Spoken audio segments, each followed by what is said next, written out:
Opisyal na nabigo ang Apple sa artificial intelligence matapos ang 2 taon ng pagsubok gumawa ng sarili nilang LLMs para makalaban ang ChatGPT. Mukhang sumuko na sila. Noong nakaraang buwan, naglabas sila ng pahayag sa Google website na nagsasabing, quote, nakipagkolaborasyon ang Apple at Google para gamitin ng Apple Foundation models ang Gemini models ng Google sa susunod na henerasyon. Sa cloud technology, ibig sabihin nito, hindi namin kayang gumawa ng sariling LLMs, kaya gagamit na lang kami ng pagmamay-ari ng iba. Ang unang bagay na gusto kong ituro ay tuwing may iaanunsyo ang Apple, mabuti man o masama, ipinapaalam nila ito sa atin sa pamamagitan ng pagpo-post ng press release sa kanilang newsroom website. Agad nilang inanunsyo ang bagong AI technology noong 2024 pero hindi nila ipinost ang AI partnership na $1 bilyong kada taon kasama ang Google at hindi malinaw kung bakit. Nakaka-interes. Baka nahihiya sila bilang isa sa pinakamayamang tech companies na kilala sa revolusyonaryong teknolohiya. Pero hindi natupad ang inaasahan sa kanila. Nagawa na ng OpenAI, Microsoft, Google, Amazon, Meta, Anthropic, Tencent, International Business Machines at Oracle. Kaya bakit hindi nila magawa? Ano nga ba talaga ang pumigil sa Apple para makagawa ng sarili nilang LLMs? Kasi Apple. Iba ang kwento ng pagkabigong ito sa lahat ng nakita ko sa kasaysayan ng kumpanya. Parang perpektong bagyo ito ng kahinaan ng Apple at kailangan nilang harapin ang bawat isa para makabawi. Kaya tingnan natin isa-isa. Simula kay Siri. Si Siri ay palpak at matagal na siyang palpak, mga 11 taon na. Maraming kwento sa likod nito. Ipapaliwanag ko yan sa ibang video. Sa ngayon, ito lang ang kailangan mong malaman. Magbabahagi ako ng halimbawa mula sa isang kaibigan. Malinaw na gumagamit ito ng iOS 17. Anong time zone ang Las Vegas? Sinubukan ko rin at nakuha ko ang parehong sagot. Pasensya na, di kita matutulungan dyan, pero pwede mo akong tanungin ng oras sa isang lungsod. Oo. Kung babaguhin mo yon mula sa anong time zone ang Las Vegas, papuntang anong time zone ang Las Vegas, doon eksakto, oo. Ito ang problema ng NLP. Hindi mo gustong ituro sa sistema lahat ng paraan ng pagtatanong ng tao tungkol sa isang bagay. Kaya iyon ang dating presidente ng AI ng Apple na nagsalita tungkol kay Siri noong 2024 na hindi naiintindihan ang tanong ng user maliban kung tama ang pagkakabuo. Matagal nang naayos ng ibang voice assistant gaya ng Amazon Alexa ang isyong ito, pero si Siri ay mayroon pa rin dahil hindi binago ng Apple ang teknolohiya nito. Pareho pa rin ang rule-based architecture gaya ng 15 taon na ang nakalipas, kaya kailangang i-program ng engineer ang bawat gawain ni Siri. Halimbawa, ang salitang payong ay konektado sa salitang ulan, na konektado naman sa salitang panahon. Kaya kapag nagtanong ang isang user ng, kailangan ko ba ng payong? Gamitin ang forecast mula sa weather app. Kailangan ding idisenyo ang mahigpit na lohikal na proseso para kay Siri sa bawat posibleng tanong ng user. Kapag nagtanong ka ng bagay na di pa naiprograma, Pasensya, di ko maintindihan. pero alam mo, yung isang bagay na hindi talaga nangangailangan ng kahit anong effort?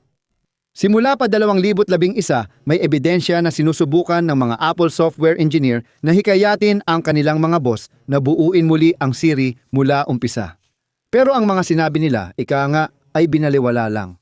Malamang nakita ni Craig Federighi, presidente ng software ng Apple, na kapaki-pakinabang ang mahigpit na Siri na nauugnay sa isa pang kahinaan ng Apple, ang labis nilang kontrol. Nang ilunsad si Siri sa iPhone noong 2011, nais ng mga co-founder na maging App Store para sa AI ito, kung saan makakapagdagdag ng features ang mga developer tulad ng App Store. Mas mabilis na makakapag-ipon si Siri ng kaalaman sa mas maraming paksa, hindi lang sa 15 larangan gaya noong inilunsad ito. 5 taon ang lumipas bago binuksan ng Apple si Siri. At kahit noon, mahigpit pa rin ang kontrol nila sa pwedeng gawin ng mga developer. Si Amazon naman, agad binuksan si Alexa sa loob ng 1 taon at malaya ang mga developer sa mga tampok nito. Ganoon. Lumago si Alexa mula sa 10 lang na larangan ng kaalaman noong 2014 hanggang mahigit 1,000 noong 2016 habang si Siri ay nanatiling nasa 15 lang. Gusto ng Apple na sila lang ang may kontrol sa datos ng gumagamit para masigurong pribado ito. Ang tanging paraan para magawa iyon ng maayos ay panatilihing naka-encrypt ang datos sa bawat device ng gumagamit para kahit ang Apple ay hindi ito makita. Ang pagpapatakbo ng AI sa low-powered na device tulad ng iPhone ay may seryosong limitasyon, kaya karamihan ng modernong large language model ay nasa cloud. Sobrang laki nila at mataas ang processing power na kailangan para magkasya sa isang telepono o computer. Nagiging mas matalino sila gamit ang personal na datos na hindi ibinabahagi ng Apple. Hindi lang user data ang pinoprotektahan nila, kundi pati internal data nila. Sa AI research, kadalasan ay bukas na inilalathala at ibinabahagi ang mga bagong teknolohiya. Nang imbento ng Google ang Transformer Architecture, hindi nila ito itinago at inilathala sa mahalagang papel na attention is all you needed. Ginamit ng OpenBarn AI ang arkitekturang iyon para likhain ang ChatGPT. Maaaring mukhang taliwas ang pagbahagi ng teknolohiyang tagumpay sa publiko, pero nakasalalay sa open source na pananaliksik ang pag-unlad ng AI. Pinapayagan nitong masubukan ang teknolohiya ng iba't ibang kumpanya bago gamitin. Kapag may problemang natuklasan, iba't ibang koponan ang pwedeng lumutas nito. Habang ipinagmamalaki ng OpenAI at Google ang kanilang mga tagumpay, tahimik namang ginagawa ng Apple ang kanilang mga large language model. May mga AI team sa Apple na di alam ang ginagawa ng iba, kaya nagkaroon ng malaking pagkaantala sa pag-unlad. Dahil dito, nawala ng talento ang Apple. Ang kredibilidad ng AI researcher ay nakasalalay sa dami ng dekalidad na papel na nailathala. Dahil sa pagbabawal ng Apple, tumanggi ang top AI researchers na magtrabaho sa kanila at madaling makuha ng ibang kumpanya ang AI researchers nila. Noong huling quarter ng 2025, 12 AI team members ng Apple ang umalis, isa pang patunay ng kahinaan nila sa pagiging kuripot sa gastos. Madalas, hindi agad nag-i-invest ang Apple sa bagong produkto o serbisyo maliban kung tiyak nila ang resulta. Pero kabaligtaran ito sa AI development. Sabi ng isang executive ng Apple, at quote, "Sa mundo ng AI, hindi mo talaga alam kung ano ang produkto hanggat hindi mo pa nagagawa ang investment." Hindi ganoon ang estilo ng Apple. Umuupo ang Apple para gumawa ng produkto na alam na nila kung ano ang magiging katapusan o layunin. Ibig sabihin, okay sa Apple gumawa ng AI features gaya ng photo memories at predictive text, pero iniiwasan nila ang malalaking AI model na mahal ang development at maintenance. Dahil walang tiyak na gamit, kahit noong lumabas ang ChatGPT noong 2022, hindi talaga naniwala ang presidente ng software ng Apple na kapakipakinabang ito. Ipinahiwatig niya ito nang pag-usapan ang bagong AI feature sa iPhone. Isa na sa mga bagay na napag-usapan namin tungkol sa mga PDF ay ang katotohanang maaari kang kumuha ng litrato ng isang form. Halimbawa, may dalang papel ang anak mo pauwi na pwede mo lang kunan ng litrato. At malalaman nito kung nasaan lahat ng mga field na kailangan mong sagutan at kung ano ang hinihingi nila sa'yo, tapos magmumungkahi pa kung ano ang dapat mong ilagay sa form na yon. Tama? Parang mahiwagang papel yon, di ba? Automatiko siya pero hindi mo na kailangang pag-isipan pa. Hindi mo na kailangang makipag-chat doon, ginagawa na niya ang trabaho mo. Hindi mo na kailangang i-chat ang bagay na yon. Ginagawa na niya ito para sa'yo. Ganito rin ang pananaw ni Steve Jobs sa teknolohiya. Ayon kay Kote, tungkulin ng Apple na ipakita sa customers kung ano ang dapat nilang gustuhin. Kaya walang search bar ang iPhone sa home screen, di gaya ng Android. Ayaw ni Jobs na ang mga user pa ang maghanap ng impormasyon. Ngunit bagaman idealistiko ito, hindi praktikal para magawa ang isang iPhone. Para malaman ng iPhone ang gusto ko, kailangan nitong mabasa, isip ko. Habang wala pa yon, kailangan kong sabihin dito ang hinahanap ko. Kaya nga, kung titingnan mo ang home screen ng iPhones ngayon, may search bar ito. Ganito rin sa mga chatbot. Hindi siguro naniniwala ang Apple na kailangang itanong ng user sa AI ang gusto nila. Pero sa totoo lang, kailangan natin yun. Para patas, dapat alam ito ng Apple kasi si Siri ang unang chatbot. Hindi ibig sabihin na dahil may mas magaling na kumpanya dito, ay mawawalan na ng halaga ang konsepto. Ngayon, kahit tumutol noon sa LLMs at chatbot, nagbago rin ang isip ng Apple. Ginamit ng presidente nilang si Craig Federighi ang ChatGPT para magsulat ng code. Namangha siya at agad nagrekomenda na gumawa ang Apple ng sarili nilang bersyon ng teknolohiyang ito. Ngunit napatagal sila dahil sa kanilang mga kahinaan. Dahil sa matipid na paggastos, nagkaroon lang sila ng 100,000 AI chips para sanayin ang kanilang mga modelo, kumpara sa Microsoft na may 500,000 at Google na may higit sa 1,000,000. Hindi rin tinapatan ng Apple ang sahod ng ibang kumpanya, kaya nahirapan silang bumuo ng matibay na AI researcher na grupo. Ang kanilang pagbibigay prioridad sa privacy ng mga gumagamit bagamat kahanga-hanga ay nagpalito sa engineering process. Ibig sabihin, mas matatagalan pa silang makabuo ng sariling LLMs kaysa sa Google at OpenAI na may 6 na taong lamang sa kanila. Pero ang Apple ay nasa ilalim ng matinding pressure na kumilos agad. Tumigil ang paggalaw ng presyo ng stocks habang bumababa ang kumpiyansa ng shareholders, na siyang huling kahinaan ng Apple, ang mapasaya ang mga shareholders. Dapat kong banggitin na hindi naman ito palaging ganito. Si Steve Jobs ay kilala sa hindi pagpapansin sa mga mamumuhunan kahit noong 1977 na hirap sa pananalapi ang kumpanya ayon sa kanya. Quote, "Ang kailangan nating gawin ay ituon ang ating pansin sa premyo. Iyon ay ang paggawa ng magagandang produkto at pakikipag-ugnayan sa ating mga customer. Pagkatapos ay kusa ng susunod ang presyo ng stock." Sa bandang huli, nung nagkaroon ng sobrang pera ang Apple, sinabi ni Warren Buffett kay Jobs na bilhin ulit ang stock nila para tumaas ang presyo, pero hindi niya ginawa. Nang si Tim Cook na ang naging Chief Executive Officer, nagbago iyon. Siya ang lumikha ng pinakamalaking stock buyback program sa kasaysayan ng mga kumpanya.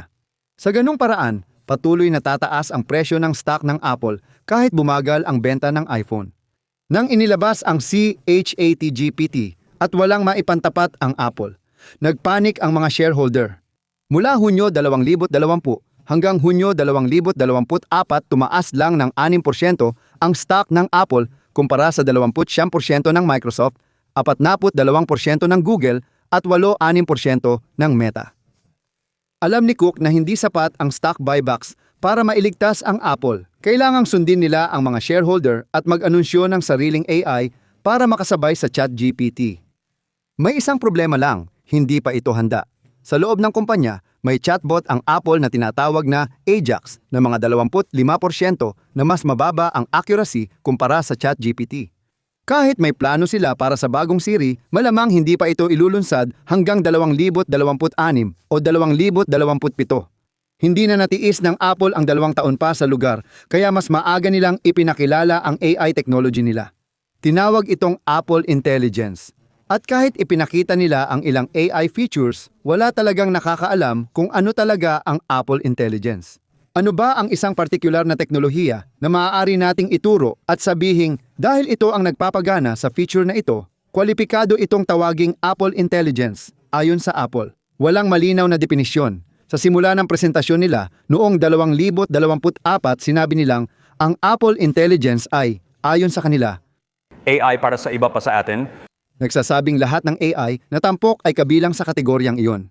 Hindi ito totoo dahil matagal nang may AI features ang Apple, pero hindi nila isinama ang mga naunang AI sa Apple Intelligence ngayon.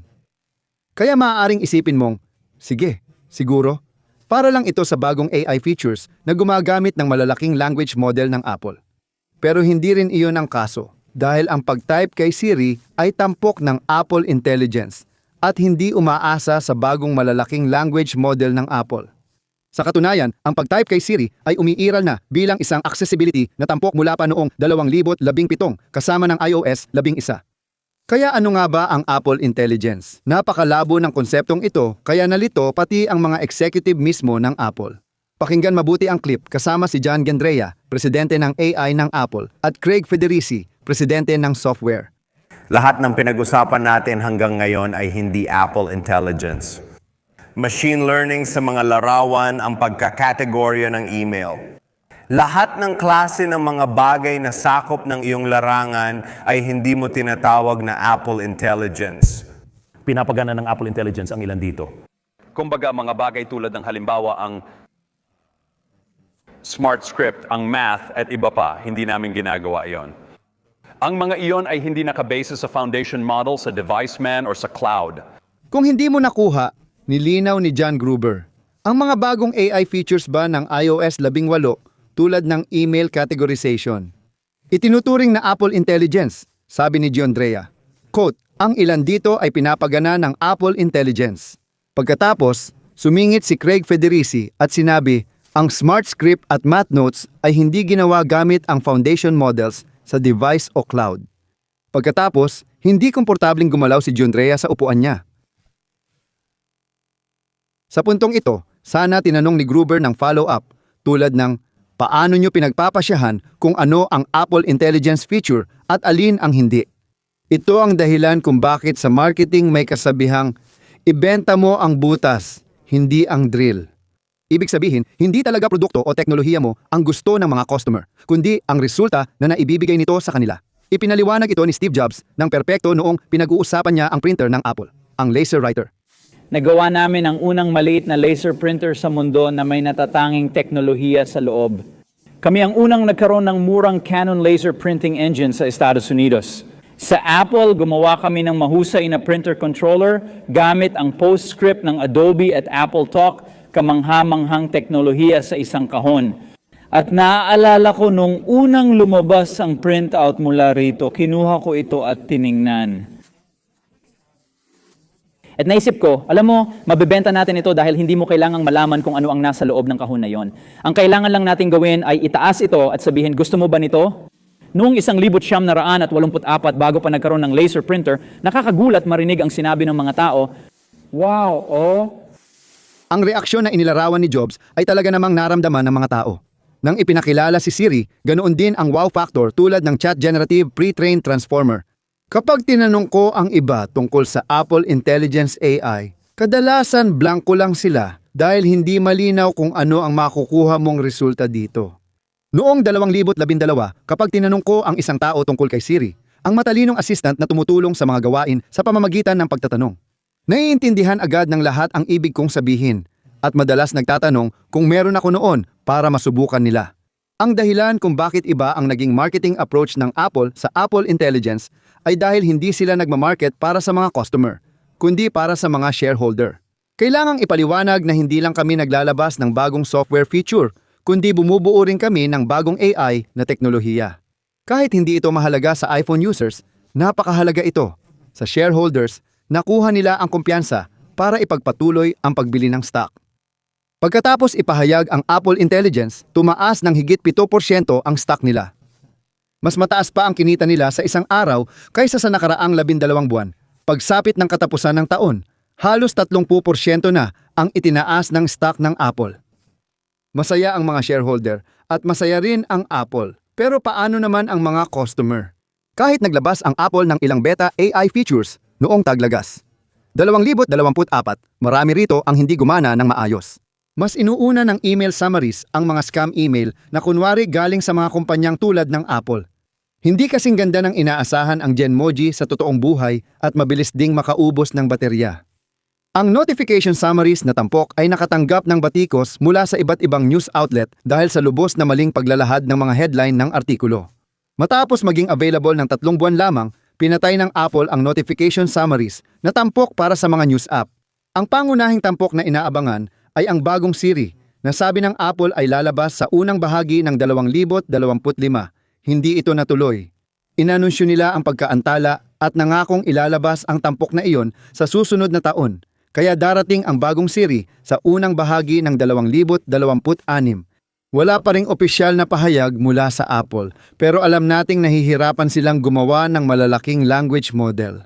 Kaya nakipag-partner sila sa Google para magamit ito. Sana magresulta ito sa mas mahusay na Siri sa lalong madaling panahon. May negatibong epekto rin dahil magkalaban ang Apple at Google, kaya delikado ang pag-asa ng Apple sa AI ng Google. Ibig kong sabihin, nakita na natin ang ganitong klase ng pangyayari dati. Dati, gamit ng lumang Maps app sa iPhone ang Google Maps data at mahusay ito hanggang sa inilabas ng Google ang Android na kalabang smartphone platform. Biglang inalis ng Google ang ilang features ng Maps sa iPhone, gaya ng high-quality vector graphics, voice navigation, transit directions, at offline maps. Nainis ang Apple kaya gumawa sila ng sariling map service mula umpisa. Inilunsad ito nang hindi handa, nagdulot ng malaking problema sa kumpanya dahil sa maling impormasyon, nawawalang palatandaan at baluktot na 3D renderings. Dahil dito, humingi ng paumanhin si Tim Cook sa publiko at natanggal sa trabaho si Scott Forstall, ang namahala sa proyekto. Dahil umaasa na ang Apple sa Google para sa pangunahing LLMs, parang inuulit nila ang parehong sitwasyon. Ang malaking tanong ay, kaya ba nilang gawing sapat na magaling ang sarili nilang AI technology para makaalis sa Google? Ang sagot dyan ay malamang na ilang taon pa, ayon sa mga usap-usapan. Ginagamit ng Apple ang Google Gemini para sa mga bagong AI features, tulad ng pinahusay na Siri ngayong taon at Siri Chatbot sa 2027.